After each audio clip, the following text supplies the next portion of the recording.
¿Cuántas promesas te han hecho que no se han cumplido? Yo no te prometo un gran sueldo. Te prometo un trabajo fijo. No te prometo que siempre sea como el primer día. Te prometo que nunca te faltarán las fuerzas. No te prometo que todos tus compañeros resistan. Te prometo que se puede llegar hasta el final. No te prometo personas importantes. Te prometo personas que no saben cuánto valen. No te prometo que vayan a hacer caso de lo que digas. Te prometo que querrás repetirlo una y otra vez. No te prometo la comprensión de los que te rodean. Te prometo que sabrás que has hecho lo correcto. No te prometo que te vayan a pedir ayuda. Te prometo que te necesitarán. No te prometo una decisión fácil. Te prometo que nunca te arrepentirás. No te prometo un trabajo perfecto. Te prometo formar parte de un proyecto inolvidable. No te prometo que siempre vayas a obtener resultados. Te prometo que tu trabajo dará mucho fruto. No te prometo que vayas a tener grandes lujos. Te prometo que tu riqueza será eterna. No te prometo que siempre vayas a poder ser valiente. Te prometo que tu amor será más fuerte que el mío. No te prometo que puedas acabar con el dolor, el sufrimiento y la injusticia. Te prometo que estés donde estés, llevarás esperanza. No te prometo el reconocimiento del mundo. Te prometo una palabra eficaz. No te prometo seguridades humanas. Te prometo la certeza de que has sido elegido. Y te prometo que alimentarás al mundo.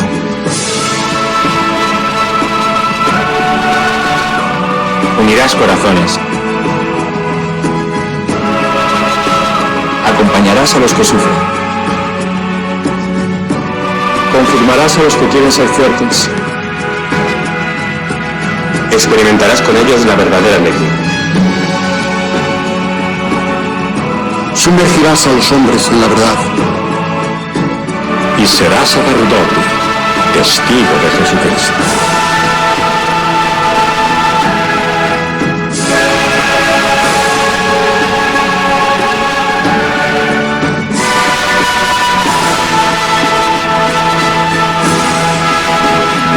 No te prometo una vida de aventuras. Te prometo una vida apasionante.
Invitamos a todos los que están en sus casas, a los que están en los hospitales, a los que están en distintos lugares de internación, que no pueden salir por enfermedad, por debilidad, a los que los cuidan, a los presos, a los monjes y a las monjas de clausura, a que espiritualmente peregrinemos para alcanzar el don de esta indulgencia del año santo 2025.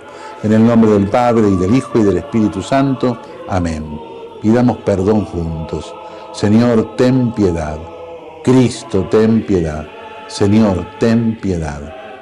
Recemos el credo profesando nuestra fe en Dios en el ámbito de la Iglesia.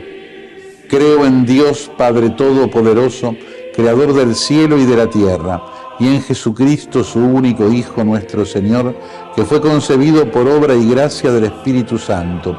Nació de Santa María Virgen, padeció bajo el poder de Poncio Pilato, fue crucificado, muerto y sepultado, descendió a los infiernos, al tercer día resucitó de entre los muertos, subió a los cielos y está sentado a la derecha de Dios Padre Todopoderoso. Desde allí vendrá a juzgar a vivos y a muertos. Creo en el Espíritu Santo, la Santa Iglesia Católica, la comunión de los santos, el perdón de los pecados, la resurrección de la carne y la vida eterna. Amén. Delante de Jesús, mirando a Jesús en el sagrario, le pedimos que venga a nosotros. Señor Jesús, no puedo recibirte ahora con la hostia consagrada, pero te pido que vengas espiritualmente a mi corazón. Jesús, quiero permanecer siempre con vos. Recemos por el Papa y por las intenciones que lleva en su corazón. Padre nuestro que estás en el cielo, santificado sea tu nombre. Venga a nosotros tu reino, hágase tu voluntad en la tierra como en el cielo. Danos hoy nuestro pan de cada día. Perdona nuestras ofensas, como también nosotros perdonamos a los que nos ofenden. No nos dejes caer en la tentación y líbranos del mal. Amén. Y a la Virgen le confiamos nuestra vida, la saludamos, le pedimos que nos siga cuidando para vivir siempre en la esperanza. Y que a todos los bendiga Dios, que es Padre, Hijo y Espíritu Santo. Amén. Amén. El peor analfabeto es el analfabeto político. No oye, no habla, no participa de los acontecimientos políticos. No sabe que el costo de la vida, el precio del poroto, del pan, de la harina, del vestido, del zapato y de los remedios dependen de decisiones políticas. El analfabeto político es tan burro que se enorgullece y ensancha el pecho diciendo que odia la política. No sabe que de su ignorancia política nace la prostituta, el menor abandonado y el peor de todos los bandidos, que es el político corrupto, mequetrefe y lacayo de las empresas nacionales y multinacionales. Finalmente ayer, los empadronados en la capital argentina sufragaron.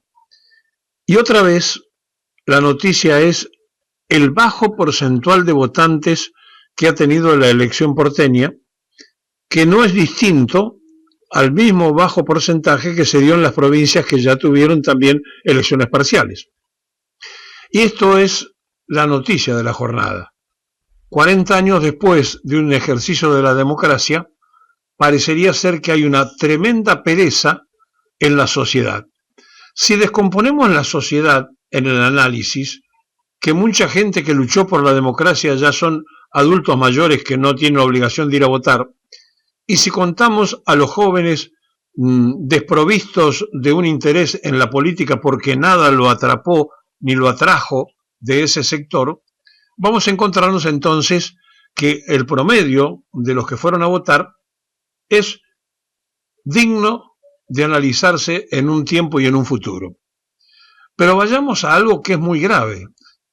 La baja voluntad de ejercer el derecho ciudadano va dando, 40 años después, una demostración que el ciclo se va agotando, que llegó el cansancio, llegó a abrumarse a la sociedad, pero que no aparecen los referentes que puedan tener un atractivo como para que la voluntad popular se exprese en la mayoría de los que están empadronados. Cuando la mitad de los empadronados no votan, es un síntoma de descomposición democrático, es un síntoma de que no hay un atractivo que provoque ni que produzca una atracción más allá de que es una obligación ciudadana. Esto es lo primero que tenemos que saber leer en todos los comicios que se vienen realizando en las provincias y ahora en la capital del país. Lo segundo, que primero nadie imaginaba en el gobierno actual del macrismo que el PRO iba a perder, y el PRO perdió. Por primera vez en 20 años el PRO pierde en la capital. ¿Y quién le gana? Le gana el otro sector que sale a discutir el voto de centro-derecha, que es el sector que representa hoy Milei. Y entonces el vocero presidencial, que no demostró ninguna condición política, que nunca se preocupó por un barrio, que nunca caminó la ciudad para proponer ninguna solución, aparece como el candidato más votado simplemente porque dijo yo soy Milei. Y entonces la lectura que hay que hacer es que el porteño sigue teniendo el pensamiento de la ultraderecha que permitió durante muchísimos años que los radicales ganaran la capital, después que ganara el PRO, ahora que gane la Libertad Avanza, pero nunca que ganen ni el peronismo, ni la izquierda, ni el progresismo, porque en definitiva el voto mayoritario de la capital ha sido siempre de ese pensamiento. Dicho esto, y ubicados entonces en este análisis que ni Perón podía ganar en capital, hubo que modificar circunscripciones para poder tener un triunfo en la ciudad, tenemos que ubicarnos entonces en si es buena o mala la elección de cada uno de los sectores. Y lo primero que sale como lectura es el fracaso del oficialismo, que es el PRO, en la capital, y el triunfo de la Libertad Avanza, que no es oficialismo, sino que es uno de los opositores y que es oficialismo nacional. Y por lo tanto, como el voto porteño está muy influenciado por las cosas del país, muchos creen que la Argentina termina en la General Paz, entonces, a partir de allí, la influencia de una prensa constante y permanente que expone virtudes del desastre del cachivache y que lo ponen como una gran virtud nacional, ese contagio psicológico hizo que la derecha se mude del voto que tenía, yo diría que más que la derecha es el centro-liberalismo, que el liberalismo se mude del voto que le había dado el macrismo a la Libertad Avanza, que es un liberalismo más fresco, más nuevo, y que además está haciendo cosas que Macri prometió y no lo hacía.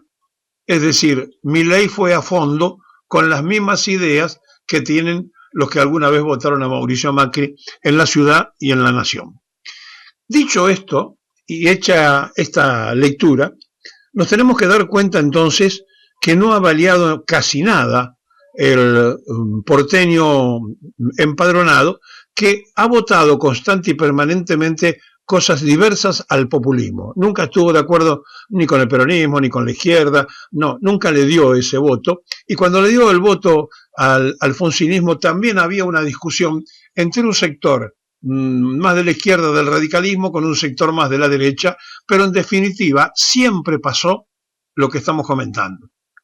Con esto, que se tiene entonces una lectura de cómo vota ya no el porteño, el empadronado en la capital, porque mucha gente que nació en la provincia y que vive en la ciudad está empadronada por cambio de domicilio en la ciudad. Así que hay que decir que el empadronado de la capital finalmente termina siendo realidad aquello de que cuando más cerca del gorilaje se está, más cerca de ganar una elección parece exponerse. Y como salió a decir Adorni que era Milei, dijeron, vamos por aquí, y le dieron el respaldo. Y por lo tanto, la noticia es, primero, que votaron muy pocos, y segundo, que perdió el PRO, o sea, perdió el oficialismo de la ciudad, que no pasó en ningún lado. En todas las provincias ganaron los oficialismos. Aquí en la capital se dio ayer la noticia de que perdió el oficialismo. Lo otro que tenemos que entender y saber leer es qué va a pasar después de este cachetazo con Macri, porque Macri tiene dos lecturas para hacer: o se fusiona con Milei, o Milei le chupa de a uno los dirigentes, la estructura, los votos y el partido, porque finalmente el sector quiere ser triunfador, y si Macri no le da el triunfo y se lo da a Milei, no tienen ningún problema, se cambian la camiseta de Boca por la de River, pero siempre se quedan dentro del mismo campeonato. Es decir, no tienen inconvenientes de pegar un salto de un lado al otro porque para ellos el asunto es no irse para el otro lado. Y por lo tanto, lo que pasó ayer en la capital argentina hay que leerlo de esta manera. Por primera vez de todas las elecciones parciales que se vienen haciendo, perdió un oficialismo, el de Macri, el de Jorge Macri y el de Mauricio Macri. O sea, perdió el PRO. Hacía 20 años que el PRO no perdía una elección y la perdió. Lo segundo que hay que ver, que un simple vocero que todos los días salió en todos los medios del país y que deja mucho que desear en su papel de vocero, porque no es periodista, es un economista, fue elegido porque el sector más ultricante, más antiperonista, más antipopular, más anti-cambio de ese sector, dijo, no nos garantiza nadie lo de Macri, porque por ahí destiñen algunos que están más cerca del populismo, y entonces vayámonos directamente a lo que está en contra. ¿Y quién es? Milei. ¿Y quién es el de Milei? Adorni, que es su vocero, el hombre de confianza. Vamos con él. Y lo hicieron ganar. Y Adorni ganó la elección, entonces, y esto es el título personal, pero hizo la campaña, y esto es lo más importante para leer, diciendo, yo soy Milei. Es decir, ganó Milei la capital argentina, porque así piensa la mayoría de los porteños y porque así va a ocurrir también en las próximas elecciones, seguramente nacionales, cuando se tenga que elegir los legisladores. Dicho todo esto, y frente a esta situación y a esta realidad, veremos cómo se recompone la legislatura, cómo terminan finalmente, cuando se haga el recuento final, los porcentajes y promedios de cuánto pone cada uno, pero lo que no va a cambiar seguramente es el oficialismo de Jorge Macri, pero ahora es peligroso lo que está pasando porque por primera vez el PRO pierde una elección en 20 años. Y esa elección que perdió el PRO la ganó alguien que es más derecha que el PRO. La Libertad Avanza. Ganó Adorni en la capital argentina. Ganó el vocero presidencial. Ganó Milei. Ancha avenida del medio no conduce a ningún lado. Está Artemio López, se lo voy a preguntar al propio Artemio López que lo saludamos. Gracias. ¿Cómo estás, Artemio? ¿Qué tal? Felicitaciones. No sé cuántas entrevistas debes haber dado hoy, pero no fuimos los primeros. Ninguna. ¿En serio? Sí, porque prefiero darla acá. En exclusiva, en Bonavita, en 530. Artemio, bueno, pará, déjame venderla. No me acabas de decir que es la primera nota del día que das, la tengo que vender. Esa es mi preferencia. Muy bien. Ahí. No importa si es exclusiva o no. Vamos a hacer un separador para el programa con eso. Bueno, Artemio, la pregunta que nos estamos haciendo es si a Santoro le hubiera sumado afianzarse en alguna figura del campo nacional, no sé si Cristina, además si le sirvió despegarse, le sumó, le restó. Bueno, todas las elecciones donde efectivamente el anclaje nacional que representa Cristina Kirchner se opaca, se silencia, se desplaza, tienen problemas. El kirchnerismo es un componente esencial del peronismo siglo XXI. Cuando gobernó sin componente kirchnerista produjo el frente de todos. Yo creo que fue un error de campaña, lo hablé con el propio Leandro, no referir de la figura de Cristina desplazando el componente nacional de esta elección. Pero no quiero ahora hacer hincapié en los errores porque no es el momento. No, pero es un dato porque el resto sí nacionalizó. Un gran candidato, hizo todo lo que se puede hacer. Es una buena elección. Es una buena elección. No me cabe ninguna duda de que seguirá, tiene mucho despliegue político por delante, pero bueno, yo señalo conceptualmente que me parece un error desquinterizar esta campaña y cualquier otra, ¿no? Sí. En cualquier distrito, quitarle el componente nacional, sobre todo una vez que con la aparición de Néstor Carlos Kirchner el peronismo se transformó en algo bien distinto a lo que había sido desde la muerte de Perón hasta la llegada de Néstor, que era el partido del ajuste neoliberal en Argentina, o por lo menos el protoajuste, porque no olvidemos durante el Isabelato estuvo el intento de producir el mismo tipo de ajuste que luego lo llevó adelante la dictadura. El famoso Rodrigazo no es nada más que la precuela de lo que se desplegó con Martínez León, con la diferencia que los gremios rápidamente recompusieron poder adquisitivo en el lapso de gobierno de Isabel Perón. Pero bueno, más allá de eso, Sí, creo que fue un error. Y el otro componente que yo sí quiero hacer hincapié es lo que sucedió en términos de participación. Estamos en los niveles de participación, Felicitas, similares a los previos a la crisis del 2001. Te doy algunos datos para no aburrir. Porque dale, no, porque me parece... Son un plomo. Yo abrí diciendo que me parecía el aspecto más interesante de la jornada, porque aparte lo sumamos a lo que sucedió el domingo anterior en las provincias, ¿no? Sí, quiero hacerle hincapié en que cuando voy a dar la participación del 2001, acordate que la gente concurría a votar, pero metía feta de salame, clementes, o sea, por eso no son comparables las series de manera simétrica, porque ahora no hay más ahora ya, ni siquiera ahora. No va, directamente. No voy a ponerle feta, clemente, la mulatona, no voy. En el Chaco, que fue la primera referencia electoral que tenemos, 50.8 de participación en el 2001, 69, con esta salvedad, mucha mulatona, mucho clemente. En Salta, 53.5, en el 2001, 58, con esta salvedad. Ahí en ese 58 había gente que votaba negativamente de manera muy disímil. En Jujuy, 59% de participación, en 2001, 55.8%. En línea, en San Luis 5% en 2001 con mucho voto rechazo, 71.1 con mucho voto de estas características que hablábamos, y en Santa Fe 51.1%, en el 2001 fue del 45, en promedio 57.3%. Y por lo que veo ahora en la página oficial de Capital, si me permitís la veo, 53.3% de participación, con lo cual está por abajo de la participación que se registraron en las provincias que referimos al inicio. Que esto sumado representa ya el 24% del padrón. O sea, es una tendencia que se afirmó de manera sostenida y yo creo que va a seguir desplegándose. Ahora, esto está bien, la gente lo vota. Ahora, ¿qué tipo de voto es el que se ausenta más? Bueno, hay un muy buen trabajo, bueno, en realidad es una acotación hoy sobre qué características tiene el voto que se ausenta.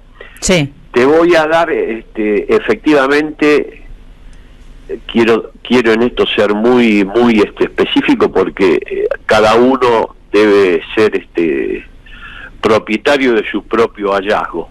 En este caso,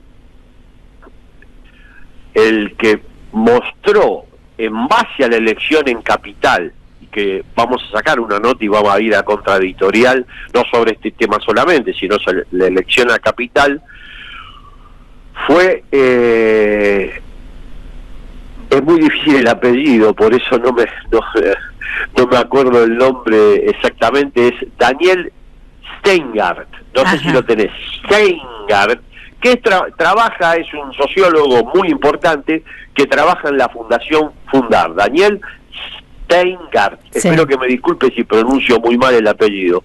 ¿Qué mostró Daniel? Bueno, que la participación electoral en Cava, como en el resto de las provincias, cayó particularmente entre los sectores más pobres. En los sectores más pobres, sobre este 57% promedio, 53% en Capital, de participación, o sea, como un ausentismo casi de la mitad del padrón, ese ausentismo está sesgado e impacta diferencialmente sobre los sectores populares, que son los que, en teoría, se referencian más con Unión por la Patria.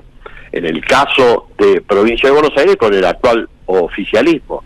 Con lo cual se está produciendo estructuralmente un sistema de voto calificado.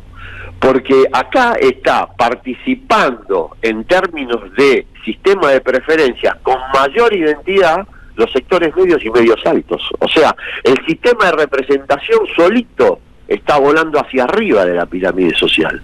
Este es el sueño húmedo de los sectores de poder. que los sectores populares no votan, como el sueño uno de los sectores de poder es definitivamente erradicar la anomalía del kirchnerismo, del peronismo.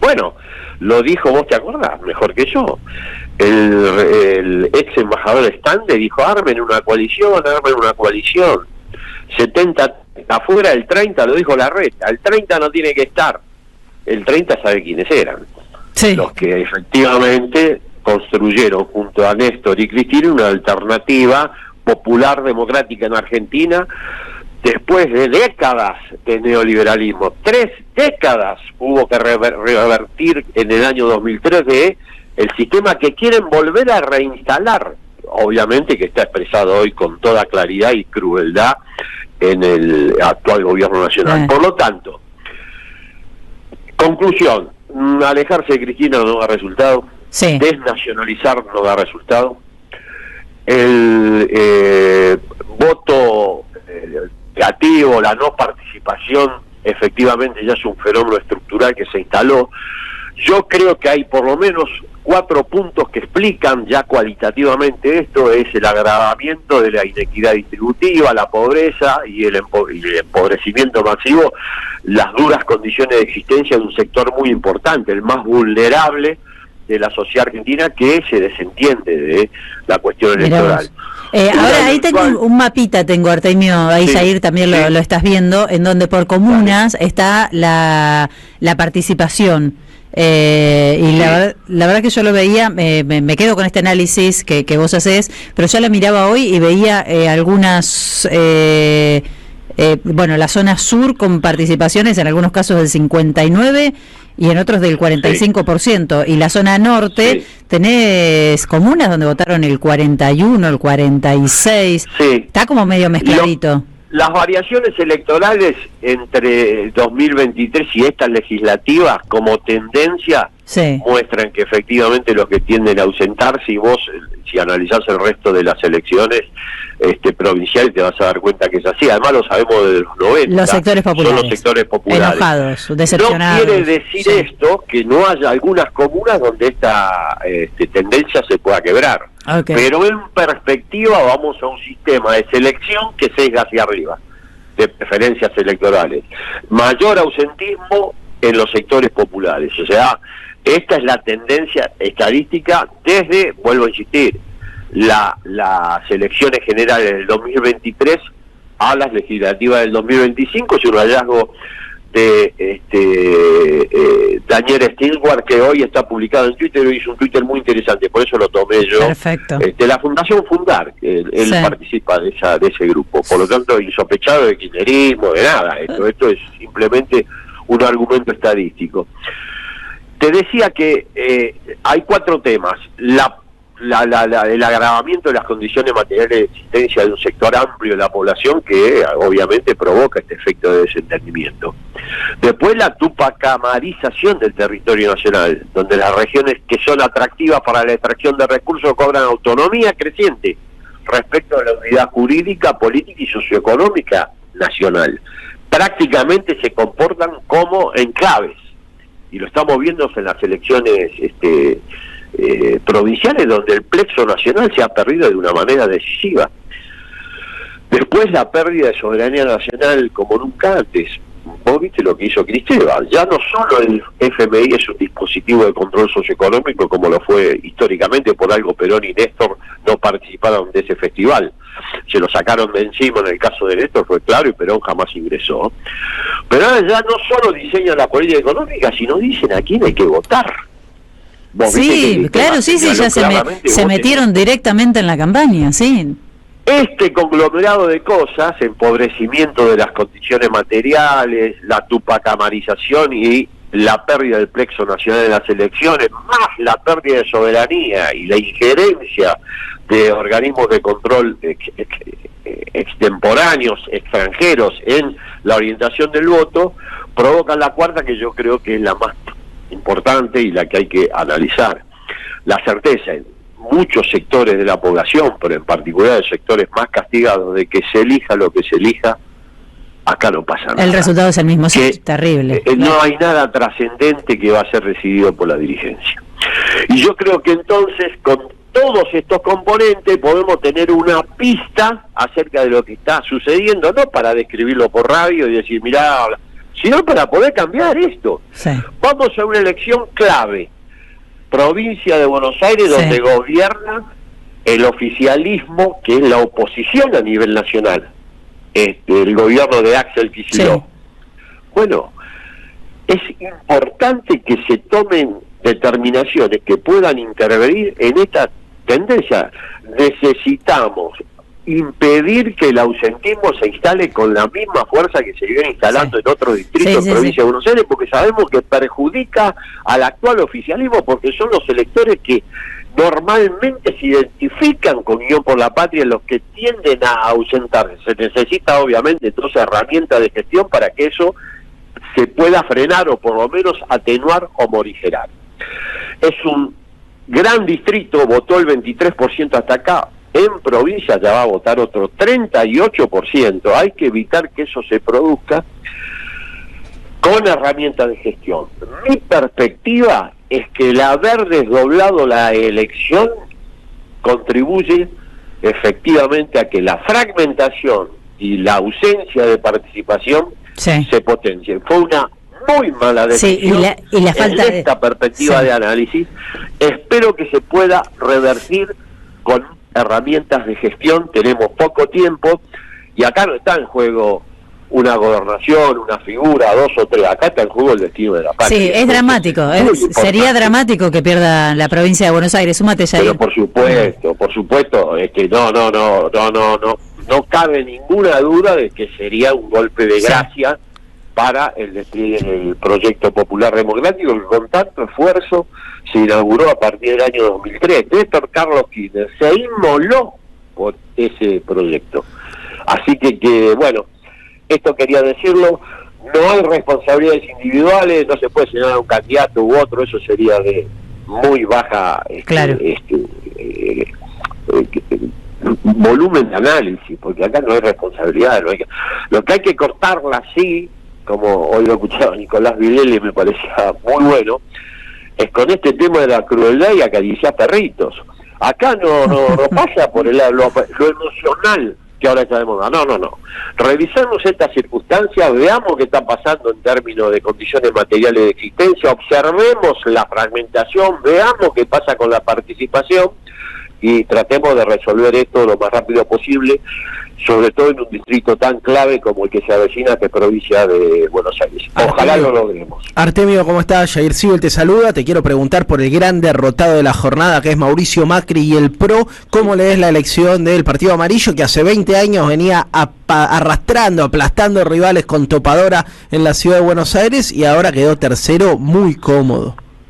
Sí, bueno, es un fin de ciclo, ¿no? Es una gestión paupérrima, eso lo decía el candidato Leandro Santoro cada vez que podía. Esto es un desastre. Nunca la ciudad tuvo este perfil de abandono tan absoluto. Por lo tanto, en su núcleo original, en su distrito madre, está cerrando su ciclo. No me cabe duda de que es un tema que se expresa en lo electoral con esta diversidad. Es un archipiélago de derecha que se ha ofrecido como oferta electoral. Eran todos de Juntos por el Cambio, ellos salen todos de la misma madriguera, digamos, desde los Penatos hasta Larreta, están todos en el mismo espacio fundacional. Ahora, claro, por supuesto, se van a tomar distancia todo de lo que era. Parece, no sé, lo escuchás a Larreta, parece que él no hubiera tenido nada que ver con todo este desastre. Pero bueno, son licencias que hay que darle los pueblos. Algo tienen que decir, que van a decir. Claro, hay que defenderse. Pero bueno, esa es la expresión, este archipiélago de derecha es la expresión de un fin de ciclo en la modalidad de aparición electoral. Pero acá es un fin de ciclo de gestión, un fin de ciclo ideológico. En todas las democracias occidentales, la ultraderecha o es gobierno o la derecha tradicional toma la agenda de ultraderecha. En Argentina eso pasó, el PRO hoy ya no tiene la agenda que tenía. ¿Te acuerdas cuando Macri decía había mantener lo bueno? Eso no quedó nada. Ahora está la agenda de Bullrich, la agenda de que si vos te oponés te reprimo, y te reprimo como lo hago todos los miércoles y lo hice con Pablo Grillo. Esa es la agenda. Entonces, se cierra un ciclo de gestión, un ciclo ideológico, y aparece claramente el triunfo de Manuel Adorni, Bienvenido, que sí. más allá de su esgrima verbal representa un proyecto neoliberal con componentes neofascistas en Argentina, claros, sin ningún lugar a dudas. Yo ayer lo escuchaba, y cierro con esto porque estamos repasados y tenemos otra nota, Artemio. Sí. Ayer lo escuchaba que decían, bueno, vengan todos, ahora pueden venir todos a este frente. Y pensaba, mirá cómo el fascismo sí puede convocar un frente, y no fue capaz Argentina de tener un frente antifascista, ¿no? Sí, lo que pasa es que nosotros tenemos un proyecto popular democrático, hoy encarna Cristina, que tiene que ordenar un frente contra el gobierno de Milei, y un frente antifascista ordenado por el proyecto que encarna hoy Cristina Fernández, y que obviamente tiene que actualizarse. Seguramente ella lo hará, como en toda nueva coyuntura. El peronismo lo ha hecho una y otra vez cuando fue gobierno popular democrático. No es el mismo la misma mirada que tuvo Néstor en los inicios que la que tenía Cristina en sus últimos tramos de gestión. Eso se va a ordenar, pero el Frente Antifascista sí, con un proyecto claro. Y en Argentina el proyecto popular democrático está encarnado en el kirchnerismo, que hoy tiene nombre y apellido, es Cristina Fernández. Sí, yo estoy de acuerdo con un proyecto que confronte con el gobierno nacional, con esta salvedad: unidad amplia, lo más amplia posible, con un proyecto popular democrático que a mi juicio está encarnado hoy en Cristina Fernández, que sigue siendo el liderazgo más potente que tiene el campo popular. No lo digo yo, lo dicen ellos permanentemente. Mirá, voy a referir un hecho que es desafortunado, lo tengo que decir. Desde el intento de asesinato al intento de proscripción, ellos gritan cada vez que intervienen quién es el principal liderazgo opositor en Argentina. Parece que estamos nosotros con un problema de escucha. Artemio, gracias. Te mandamos un abrazo grande. Te mandamos un abrazo. Cosas que vi el fin de semana que salieron en el Destape. Una es la nota de Diego Genut, donde hay una cuenta de cuántos dólares le va a costar al país mantener este tipo de cambio, y es bestial, más de 200.000 millones de dólares, una buena parte del PBI. Y la otra es la nota de Alfredo Zayat, que con mucho criterio y cuidándose en lo que dice, hace una advertencia que me parece muy seria, ¿no? Tuvimos un problema muy importante nosotros con el sistema financiero en 2001, se quedaron con los depósitos, luego de eso se tomaron medidas para fortalecerlo, el sistema financiero, que no pasara, y Alfredo ayer en el Destape advierte, ojo, que ya no es tan sólido, ojo que ya no están cuidando tanto a los bancos. Así es, esto es en base a el informe de los bancos que elabora el Banco Central, y a partir de esos datos del informe de los bancos, un banco importante del sistema empezó a analizar con más detalle cada uno de esos indicadores, porque cuando uno va al informe sobre los bancos del Banco Central muestra que todo es fabuloso. En cambio, la propia entidad dice, bueno, a ver, ¿cómo está el sistema? Hace una proyección desde el momento que comenzó Milei, qué es lo que pasa con los bancos, y envía señales de alerta. La señal de alerta, para que también quede claro, y como vos ahí lo estabas mencionando, el sistema financiero es sólido, era sólido. Ahora bien, desde que comenzó Milei, está disminuyendo esa solidez. ¿Eso significa que dejó de ser sólido? No, pero está disminuyendo. Entonces esas son las señales de alerta. ¿Y qué es lo que está marcando los últimos datos de indicadores del sistema financiero, de acuerdo a la propia evaluación que realizan los banqueros? Que ha sufrido importantes modificaciones desde el comienzo de la gestión de Milei. Y vamos a traducirla. La gestión de Milei en la parte económica, en la instrumentación, está liderada por una sociedad que es la consultora Anker. Pero ¿cómo? Si son del sector público. Bueno, los socios principales de la sociedad consultora financiera Anker es Luis Caputo y Santiago Bausili. Luis Caputo es el ministro de Economía, Santiago Bausili es el presidente del Banco Central. Desde ese comienzo de gestión, hubo una reducción significativa de la liquidez, o sea, del dinero disponible que tienen los bancos cuando reciben los depósitos y después lo prestan. Tienen que tener una liquidez para atender precisamente los reclamos de los depositantes. Una caída muy fuerte de la rentabilidad. Siempre cuando uno ve el sistema financiero y ve los bancos ganan mucha plata. Sí, ganaban mucha plata. Con la mega devaluación de Javier Milei del 13 de diciembre del 2023, ganaron muchísimo por la evaluación de los títulos públicos, pero desde entonces, cuando vos ves el recorrido sobre la rentabilidad, vos ves que va bajando. Punto por punto, mes por mes, va bajando la rentabilidad. Hay mayores niveles de mora y fundamentalmente en las familias con con los vencimientos de las tarjetas de crédito y con los créditos personales. Esto claramente es un indicador de la caída de los ingresos y por consiguiente el poder adquisitivo de las familias. ¿Las familias qué hacen para tratar de mantener su consumo habitual? Y bueno, se endeudan. Pero después, con la expectativa de una mejora del ingreso. Si no viene esa mejora del ingreso, bueno, no pueden pagar los vencimientos de la tarjeta en su totalidad como la de los créditos personales. Entonces empieza a haber ahí un crecimiento de la mora y una tendencia que se consume gradualmente los colchones de capital que fueron acumulados en los últimos años de los bancos. Bueno, son todos indicadores que por lo menos hay que poner el foco. ¿Va a continuar esa tendencia o va a cambiar? Pero a la vez, ¿qué es lo que pone en alerta también este informe confidencial al cual tuvimos acceso y publicamos este domingo en el Destape Web? Es que a partir de la presión de los bancos nacionales, el Banco Central está flexibilizando la posibilidad de a quién le puede prestar los dólares. No estamos hablando de los pesos, los dólares. Entonces, ¿cuál era la norma prudencial que nació precisamente del estallido de la convertibilidad y el posterior corralito? Era el descalce de moneda. Es muy sencillo. Los bancos reciben pesos, reciben dólares, y si vos prestás los dólares a personas o a empresas que no son generadores de dólares, en momentos de inestabilidad cambiaria, ¿qué pasa? No los tienen para poder devolver esos créditos, que es lo que fue el estallido de la convertibilidad y el corralito de los bancos.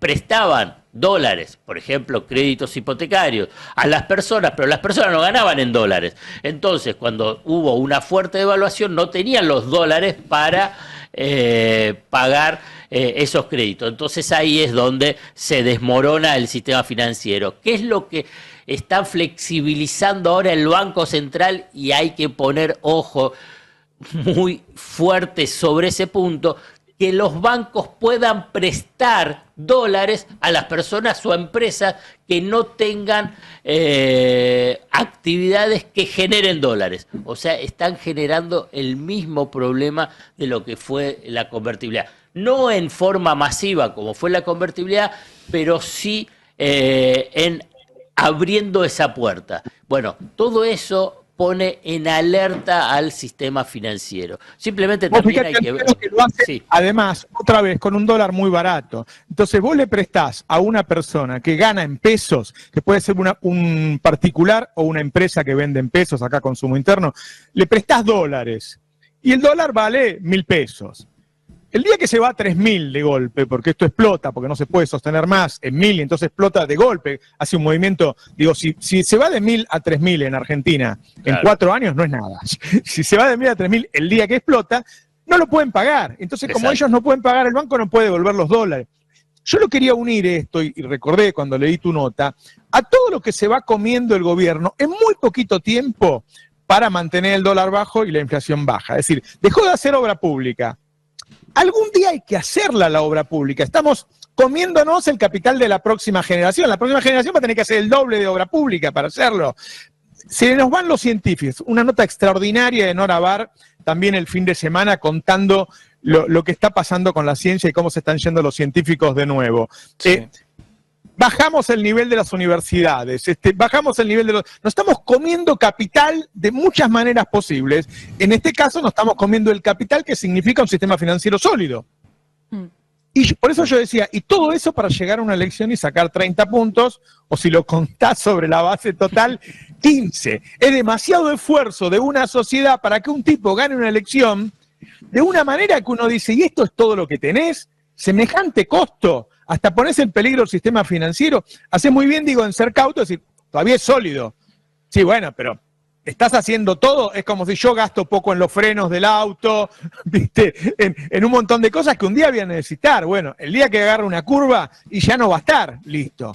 El sistema tiene que ser recontra sólido. Sí, y además un sistema financiero, como vos decís, que tiene que ser recontra sólido precisamente por la experiencia argentina. Esto es un elemento adicional que por eso se pone el foco sobre la solidez del sistema financiero. En otros países los indicadores del sistema financiero argentino sobran. Ahora bien, pero lo que pasa es que no tienen la historia argentina, no tienen la historia del Plan Bonex, no tienen la historia de la cantidad de quiebra que hubo durante la dictadura militar, no tienen la historia de las quiebras que hubo en el 95, más de 100 bancos cerraron en el 95, no tiene la historia de, precisamente, el corralito, y por eso se necesita un sistema financiero súper sólido, no simplemente sólido, precisamente por, primero, las inconsistencias macroeconómicas vinculadas con, como mencionabas vos, el tipo de cambio, el déficit de la cuenta corriente, y por otro lado, la necesidad de que no haya descalce de monedas. Esto es un punto central esto te lo enseña el ABC de cualquier materia de finanza básica. Bueno, ¿qué es lo que tenés? Tenés unos mesadineristas que están manejando la política económica, la política monetaria, la política cambiaria y por consiguiente la política bancaria, y dice, y bueno, no importa. Digamos, lo importante es, en función de una lógica política, es dar, por un lado, plan de platita en dólares para los que se puedan ir y viajar al exterior. Platota. Claro. Plan platota. Entonces, pero todo eso después se paga. ¿Cuándo se va a pagar? Es el interrogante, no tengo la respuesta, pero la verdad se paga y con costos elevadísimos. Génova.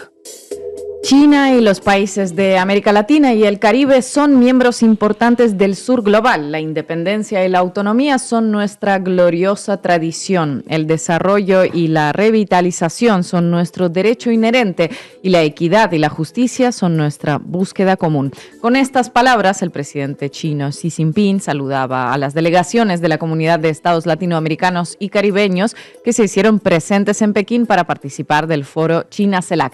¿De qué se trata este foro?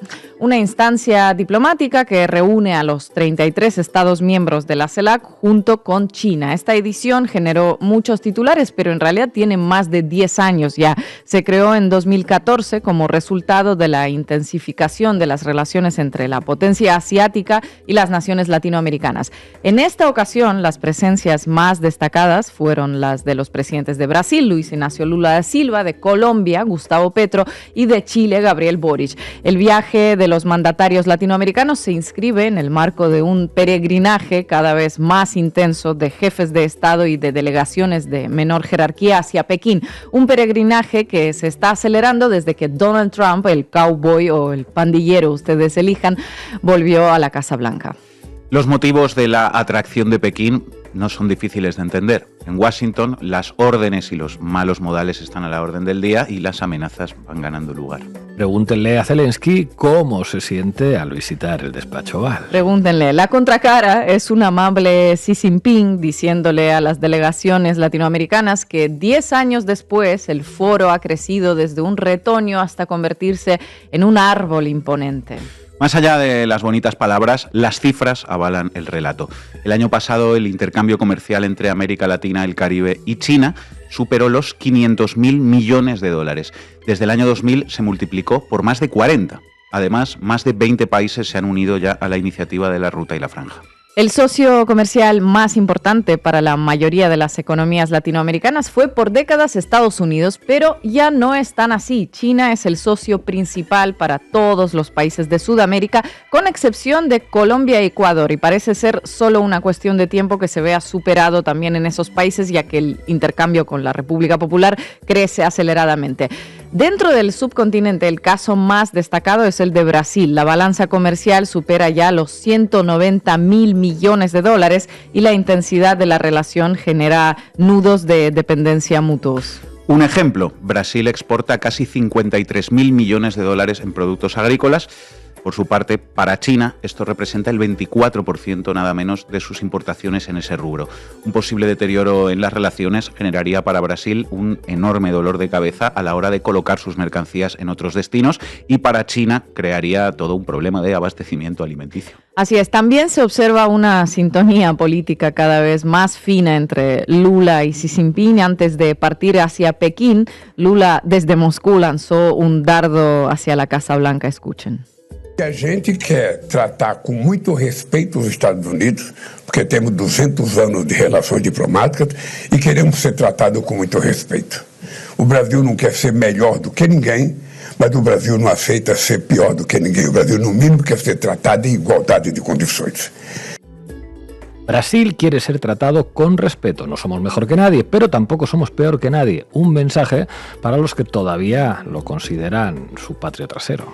Bueno, durante su estadía, Lula mantuvo una maratón de reuniones con empresarios chinos y se llevó compromisos de inversión por 4.000 millones de dólares en rubros tan diversos como la producción de combustibles aeronáuticos a partir de caña de azúcar, por ejemplo, la instalación de una fábrica para producir autos híbridos y eléctricos en Goiás, la producción de energía a partir de fuentes renovables y la instalación de 2 fábricas de semiconductores en São Paulo y en Manaus.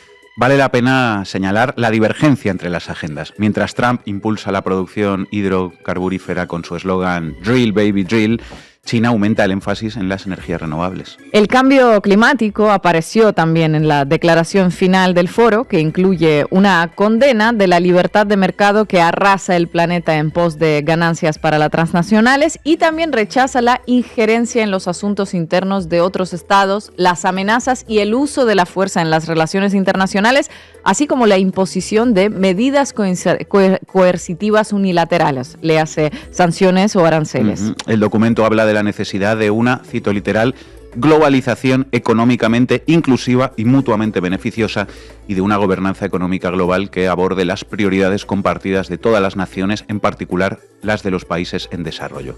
En resumen, buscan un sistema multilateral de comercio justo, transparente y basado en normas. Había un punching ball con la cara de Trump en la sala donde se reunieron, quizá. No estamos en condiciones de afirmarlo ni de desmentirlo, solo decir que el foro tampoco se privó de sopapear al dólar. Hacemos un llamado, dice el documento, a la reforma del sistema financiero internacional con el fin de hacerlo más eficiente, más equitativo, mejor alineado con el mundo actual y capaz de responder a los desafíos que enfrentan los países en desarrollo.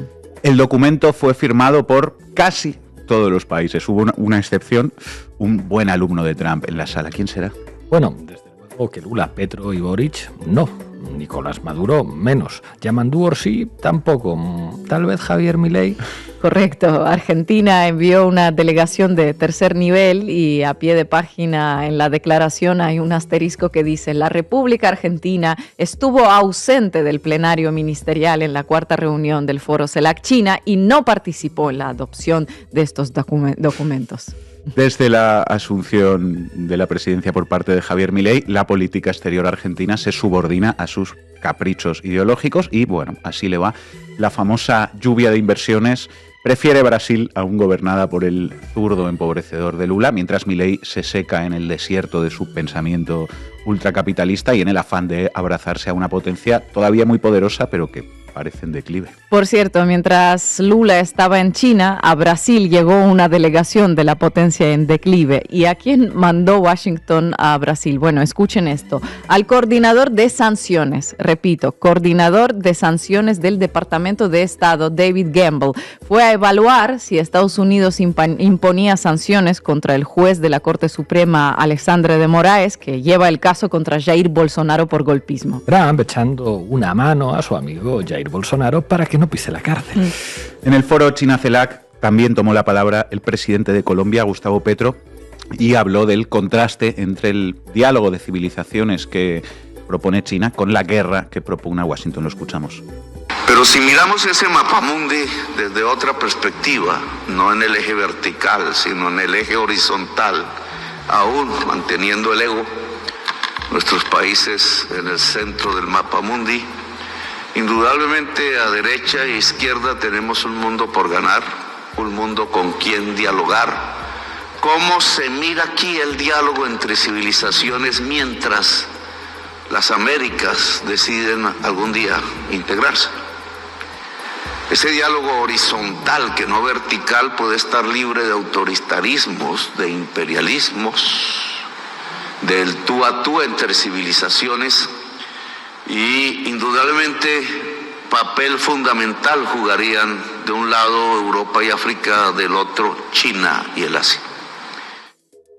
Un diálogo horizontal y no vertical, ojo a eso. Bueno, en otro pasaje, Gustavo Petro se refirió a dos temas estratégicos: la conexión de los océanos Atlántico y Pacífico a través de vías férreas y la instalación de cables de fibra óptica que unan Asia con América Latina. Fibra óptica que una a los dos continentes de manera horizontal, Asia con América, Europa y África, sin pasar por la sede de la policía del mundo, agrega este servidor. A su vez, el presidente de Chile, Gabriel Boric, también se refirió al llamado corredor bioceánico Capricornio, que unirá los océanos Atlántico y Pacífico. Escúchenlo. Y en ese camino quiero destacar el corredor bioceánico que unirá prontamente el Atlántico con el Pacífico, la América Atlántica con la América del Pacífico, y que compromete por ahora a Brasil, Chile, Paraguay y Argentina. Esto es importante y estuvimos con el presidente Lula hace un par de semanas justamente en Brasil discutiendo y conversando y concretando este corredor bioceánico de estos 4 países que nos van a permitir una mayor integración y abrir a América del Sur hacia el Asia-Pacífico. ¿De qué trata este corredor bioceánico? De una conexión por carretera que irá desde el puerto brasileño de Santos, cerca de São Paulo, hasta los puertos chilenos de Iquique y Antofagasta. 2.290 kilómetros de ruta que en el trayecto atravesará la región del Chaco paraguayo y las provincias argentinas de Salta y Jujuy. Vista desde China, esta obra debemos leerla en clave de la disputa geopolítica con los Estados Unidos. Un ejemplo, ¿verdad? Un ejemplo. Buena parte de la soja que produce Paraguay termina en puertos chinos, pero para llegar hasta ahí sale por Brasil o por Argentina, donde es embarcada con destino al Canal de Panamá, antes de adentrarse en aguas del Pacífico. Mediante el corredor bioceánico, la soja, así como otros productos, podrán viajar por carretera hasta Chile para ser embarcados directamente en puertos del Pacífico. De esta manera disminuye el tiempo de viaje, el costo, y se evita el paso por Panamá, uno de los puntos calientes en la disputa entre Estados Unidos y China.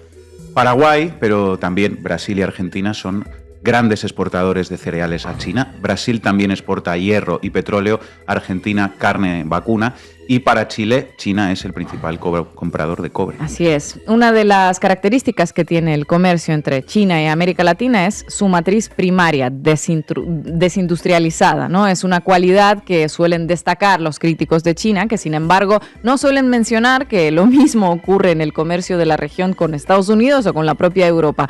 Durante el foro el tema estuvo presente, pero no fueron los mandatarios sudamericanos quienes lo plantearon, sino el propio Xi Jinping, quien señaló que China China aumentará sus importaciones de productos de alta calidad de países de América Latina y el Caribe e incentivará a sus empresas a expandir sus inversiones en esa región. Palabras mayores. Además, el presidente chino anunció una línea de crédito por 9.200 millones de dólares para los integrantes de la CELAC y agregó que cada año invitará a 300 dirigentes para realizar intercambios de experiencias en materia de gobernanza y ofrecerá también 3.500 becas gubernamentales y 10.000 plazas de capacitación. Con todo ello en la balanza, contra un Estados Unidos que impone aranceles, deporta inmigrantes esposados a sus países de destino o a la cárcel de Bukele, pues queda claro con quién van a intentar algunos construir relaciones, ¿no? Queda bastante claro. El esfuerzo de China por establecer relaciones diplomáticas y comerciales rinde sus frutos también en el ámbito de la opinión pública. Recientemente se conoció el llamado Índice de Percepción de la Democracia del año 2025. Es elaborado por Nira Data y la Fundación Alianza de las Democracias que dirige Anders Fogh Rasmussen, el ex secretario general de la OTAN.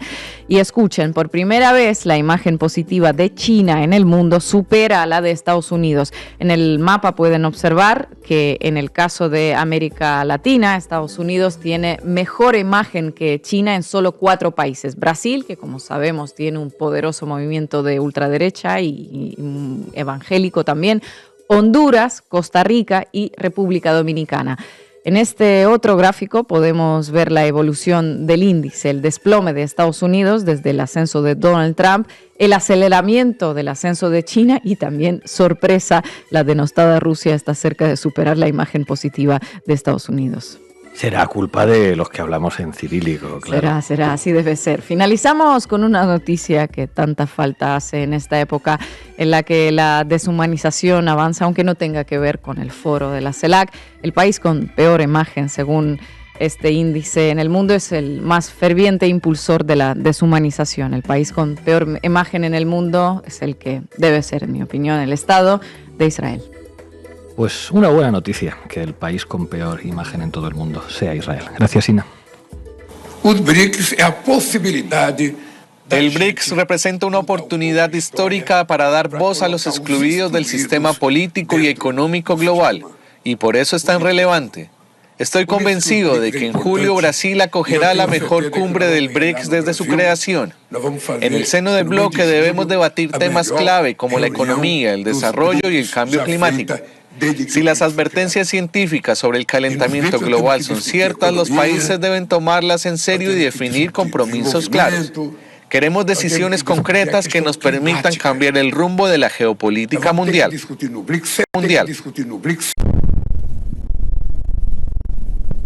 Pueblo que escucha, únete a la lucha. Pueblo que escucha, únete a la lucha. Pueblo que escucha, únete a la lucha. Pueblo que escucha, únete a la lucha. Pueblo que escucha, únete a la lucha. Pueblo que escucha, únete a la lucha. Pueblo que escucha, únete a la lucha. Pueblo unido, nunca vencido. Pueblo unido, nunca vencido. Y luche, luche, luche, no deje de luchar. Y luche, luche, luche, no deje de luchar. Por un canto de obrero, obrero popular. Y luche, luche, luche, no deje de luchar. Pobre el pobre que no luche, siempre callado nomás. Le han de robar su guitarra, nunca más ha de cantar. Y luche, luche, luche, no deje de luchar. Y luche, luche, luche, no deje de luchar. Por un canto de obrero, obrero impopular. Y luche, luche, luche, no deje de luchar. Pueblo que escucha, una cosa tiene mi pueblo, que no las puedo callar. Cualquiera viene y le ofende y él calladito nomás. Pero guarda al que trampea, pero guarda al que le miente, porque mi pueblo no es tonto, porque mi pueblo es valiente, porque mi pueblo algún día cuando la sangre reviente habrá de salir cantando con un fusil en la frente. Y entonces no habrá más niños durmiendo bajo los puentes, ni obreros, ni campesinos, siempre apretando los dientes